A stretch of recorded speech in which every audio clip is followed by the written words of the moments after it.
Back. In addition to the big party going on in Times Square, there are dozens of New Year's celebrations going on around the tri-state called First Night Parties. They're alcohol-free, and tonight many of them will remember those lost in the attacks on America. News Channel 4's Kendra Farn is live in Ridgewood with more. Kendra? Well, Linda, most of the First Night events actually tonight have concluded, although if you can see behind me, Jimmy the Ice Carver is still finishing up his creation. And inside Christchurch, where we're standing, the Dad's Night Band will sing until the midnight countdown, bringing the community together safely without alcohol or drugs. That's what First Night is all about.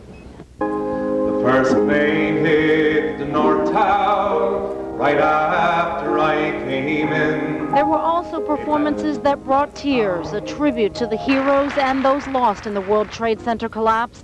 Local firefighters on stage demonstrating how this bedroom community on September 11th was rocked off balance, and how they tried that day to get across the GW Bridge to help. This is Ridgewood's 9th annual First Night celebration, and organizers tell me that this year it was more important than ever to bring the community together. This small town alone had 12 families who lost loved ones on September 11th, and if you include the neighboring towns, nearly 80 families lost loved ones. On that note, those families, of course, are hoping that 2002 will be a little brighter. And on that note, Happy New Year! Happy New Year from Ridgewood, New Jersey. Kendra Farn, News Channel 4. Back to you. It was exactly 6 months ago, on September 12th, when dancer-choreographer Lynn recognized she was feeling off balance. And it started with an idea and a concept that I had, but it never could have come to fruition if I didn't have the team of artists and the spirit and openness of the firemen to trust me. A true community effort, the list of local contributors is long and includes jazz pianist John Coliani, Associated Press photographer Marty Lenderhauer, and playwright Jan Schwartz, who wrote the play based on 4 hours of interviews with each of the 5 firemen who admit to having a little stage fright. Not as bad as putting out a fire, but it's a little scary.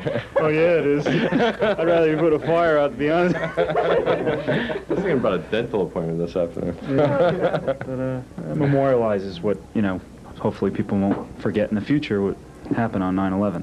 Off Balance also deals with the fact that since the tragedy, firemen have become like celebrities. You go into a coffee shop, the same place you've been going into for years, and you're wearing the uniform. It's the way people look at you. It's different. You can feel it. Well, we all know it's a good time to be a single fireman right now. The firemen signed autographs at a post-performance reception. It's like starting to hit me now even more than before that what happened is so serious. The proceeds from last night's performance benefited the Ridgewood Firemen's Mutual Benevolent Association. Angela Capio, NJN News, Paramus.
days had been, we stood and watched in horror as we saw the first one fall.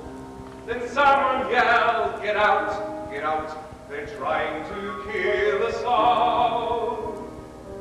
I grabbed the pictures from my desk, I joined the fight for life. With every step I called the names of my children and my wife. And then I heard them coming up from several floors below. A crowd of New York's bravest with their heavy gear in tow. Now every time I try to sleep, I'm haunted by the sound of firemen pounding up the stairs while we were running down. When we met them on the stairs, they said we were too slow. Get out, they yelled at us, the whole thing's gonna go. Oh, they didn't have to tell us twice, we'd seen our world on fire. We kept on running down the stairs while they kept climbing higher. Thank God we made it to the street. We ran through ash and smoke. I didn't know which way to run. I thought that I would choke. A policeman took me by the arm and he pointed me uptown. Oh Christ, I heard him whisper as the tower came roaring down. Now every time I try to sleep, I'm haunted by the sound of firemen pounding up the stairs as we were running down. Once upon a time in America, there was a bedroom community. a village, a stone's throw from the center of the greatest city in the world. Now, at any given time in that city, the village was well represented by its commuters. Moms and dads, husbands and wives. They were connected by an invisible lifeline to that city. Working people in the primes of their lives. And then, one beautiful day, without warning, they were rocked. Knocked off balance. Find the center. And then they were rocked.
Once upon a time, if you asked a little boy what he wanted to be when he grew up, he'd answer, policeman or fireman.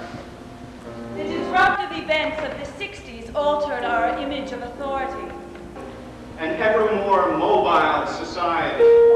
Mass communication at lightning speed. Fast food, fast buck, fast track to success. Time to take stock. Take stock. And find the center. Once upon a time in America, there was a village. A bedroom community. A stone's throw from the greatest city in the world. Then about 5 o'clock, there was a bomb scare. We had to get off the bridge. And then we were sent home. We were all confused because we knew how much work had to be done. They didn't really need us. A few of us did go over afterwards, but they picked names out of a hat because everyone wanted to go. We were jumping at the bit to get in there and help. We're all like brothers. We're trained to help each other. The biggest problem I had was telling my wife, I'm going to go. Where? I'm going in an engine. I don't know where we're going. I'm going to help. I don't want you going. This is what we do. I don't understand that. What does that mean? Do you even know what that means? It's my job. But that's the city.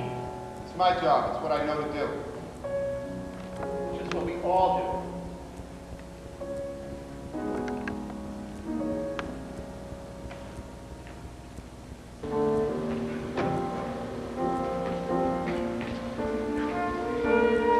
Picking up the pieces. Coming to terms. Dealing with the secondary incendiaries of the mind. Seeing a different world.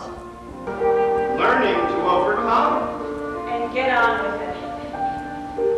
The firehouse still goes on pretty much the same, although you might not talk about it, like the smoke or whatever. It's kind of in the air, you know? I was in total denial. It didn't seem real. It seemed far away. I tried to think if anyone I knew could be there. It didn't hit until the next day. I bump into a friend and she gives me a name. I call another to tell her and she throws one back at me. And the list starts to grow. I thought I had all the information. I thought we were safe. And I hear myself on the phone with a friend and it's someone else's voice out of my mouth going, who else? 1 degree of separation. Friends of friends. Relative of friends. Friends of relatives. Everyone seems to know someone who lost someone.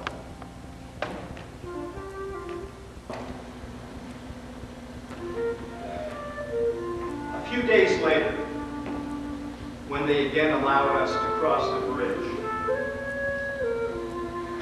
I was nervous. I had always liked to roll my head to the right each ride in, to slowly catch that impressive skyline. What was I going to see?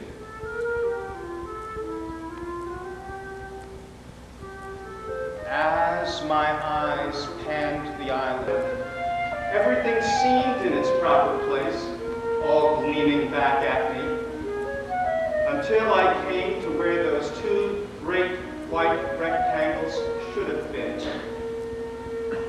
In their place, still rising up to heaven, hovered this horrible white cloud of smoke.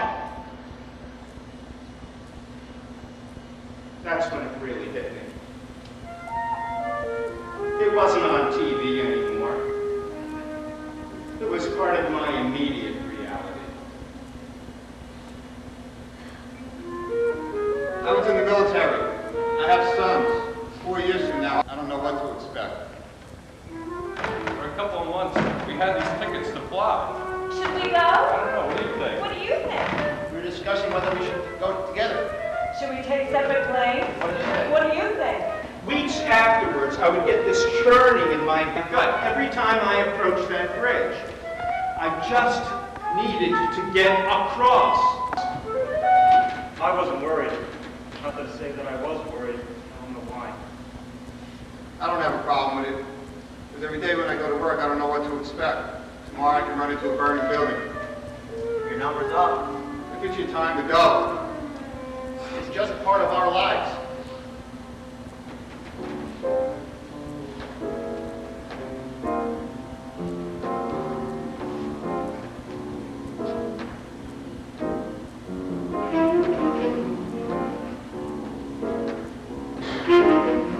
Clouds have silver linings, even smoke clouds. You go into a coffee shop, same place you've been going into for years, and you're wearing the uniform. It's the way people look at you. It's good, you can feel it. Well, we all know it's a good time to be a single flying right now. I'm happily married and dying dead. People seem more elastic. Instead of an automatic no, they'll say, yeah, okay, I can lend you an egg, or whatever. People will talk more. They'll say hello. We used to go on calls. People used to race us. Now they pull over to the side and let us go by. We had all week people bringing us in all kinds of cakes and candy.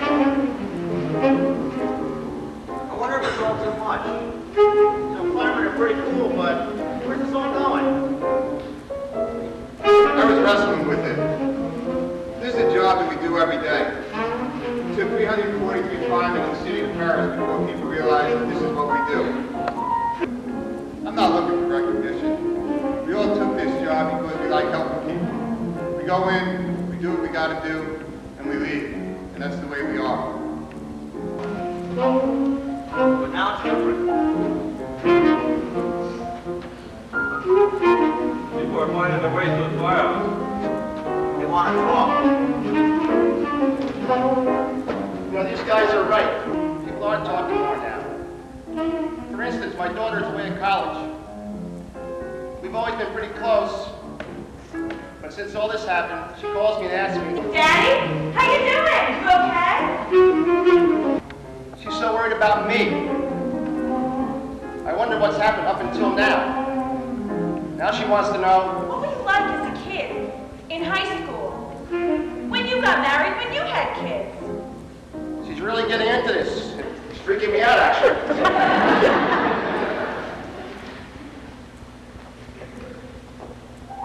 In my house, we really don't discuss it. My wife knows the job I have. When the pager goes off, I get nervous. A little girl was heard to say, In the sky. Is that a good plane? Or a bad plane? we live in our little village. It's quiet here. We put out fires, not as many as in the city, but they burn just as hot. You try and protect your children, their innocence. The pictures are just there, everywhere. My littlest with his building block towers and plastic airplanes. nostalgia. I find comfort in the past. I cross that bridge now listening to music from a bygone era. Music that reminds me of the romance I first had with that city.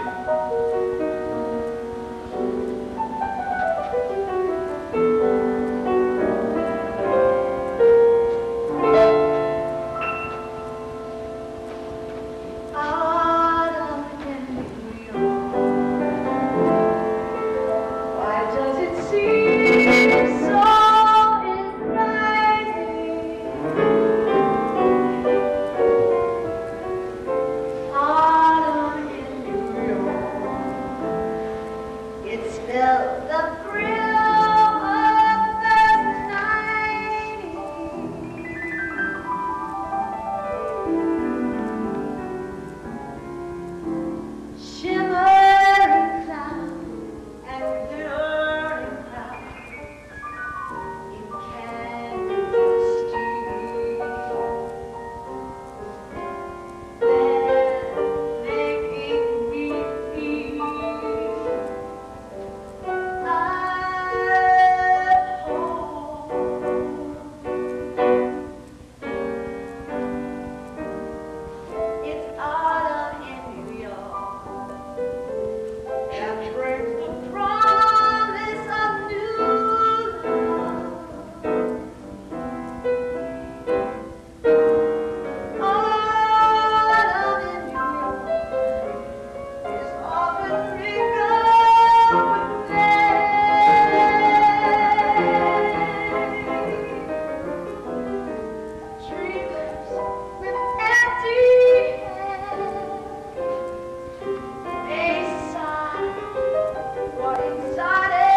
back and I think, my God, something that seems so permanent.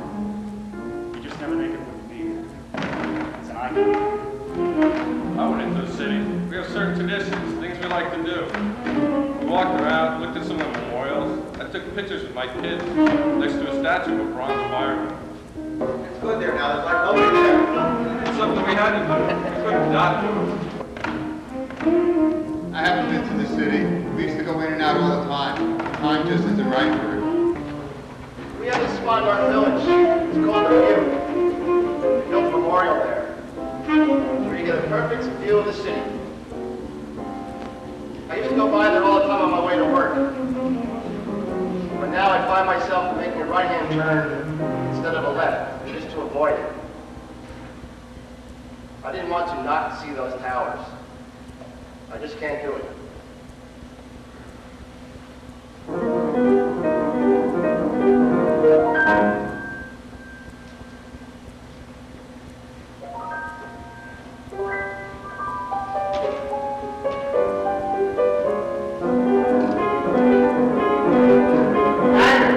It'll sound weird.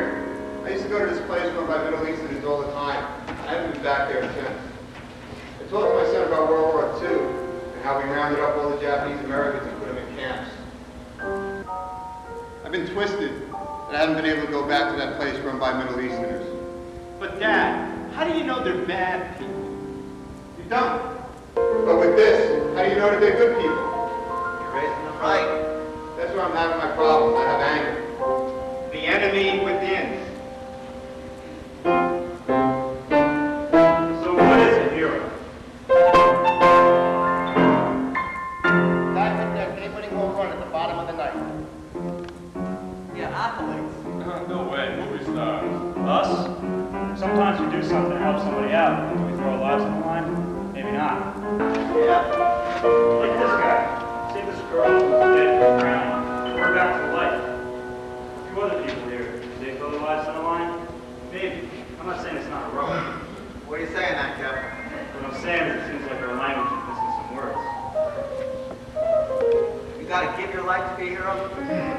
You gotta be dead. No. But what's at stake? Every living being is programmed for self-preservation. You're in there. You get the call. Get out, now. But then you come across burn victims, and you stop. What are you going to do? You want to save your own life, but because of the job that we have, I'm going to stop. You don't even think about it. I have a wife. I have kids. Living each day not knowing if the siren could be a widow's warning. But that's the job we chose to do. You think about life, what you want to accomplish in life, different things you want to get done. You think, I haven't done so bad so far. People are important. Our kids laugh. I just got out of the academy. They've been burning for 15 minutes. See what it's like when it first gets started. So think about it. If we're burning for 15 minutes before we get the call, then it takes another 3 to 4 minutes to get there.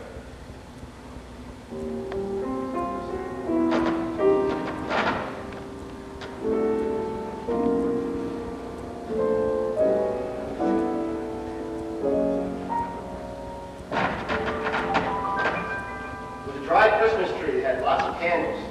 It was a nasty, hot, horrible fire. I got beat up by the fire that day. It was kind of funny, my wife and kids going to her mom's for Christmas dinner and happened to stop by the firehouse as we were just getting back. I was like black.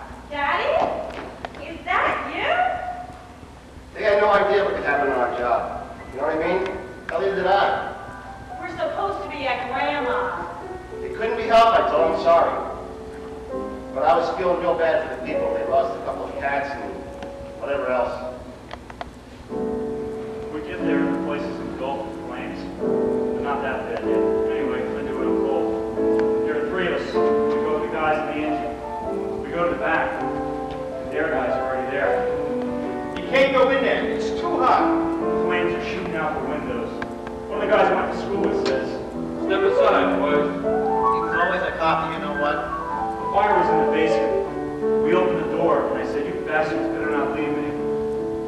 engulfed in flames. We start to go downstairs like a train backwards, straddling our hooves. The flames are literally coming through the stairs. We go down. I lost him. I didn't know where he went. I was nervous. There was so much crap all over that basement. I get to the bottom of the stairs, boom, I hit the wall. I go to the right, boom, I hit the furnace. I can't see it. I go to the left, boom, smack into something else. It seemed like every direction I turned, I hit something. Every time I hit something, I felt the steam coming out. I was really feeling it. Switch with me, I yelled to the veteran. I feel like a jackass, but at least that's being conscientious. Rather than leaving him by himself down there, or fumbling back and around like an idiot. So I go to the top of the stairs with my flashlight, like you're supposed to. These guys knocked down most of the fire, but their air started to run out. So they had to find their way out through the cellar door. Meanwhile, I'm at the top of the stairs. Fire right underneath me. And I don't know any better because I'm waiting for my air to run out. Finally, I'm like, maybe I should go outside. These guys are bringing air to me. Where the hell were you? Blah, blah, blah, blah, blah. Is this thing out again, Kevin? Hey.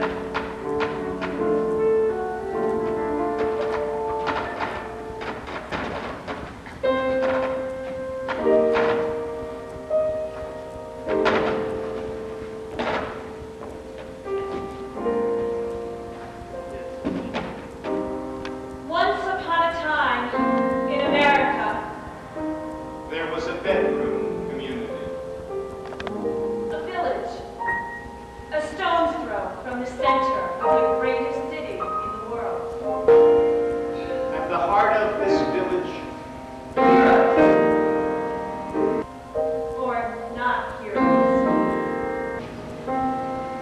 husbands, fathers, Wives and mothers. your neighbor across the way.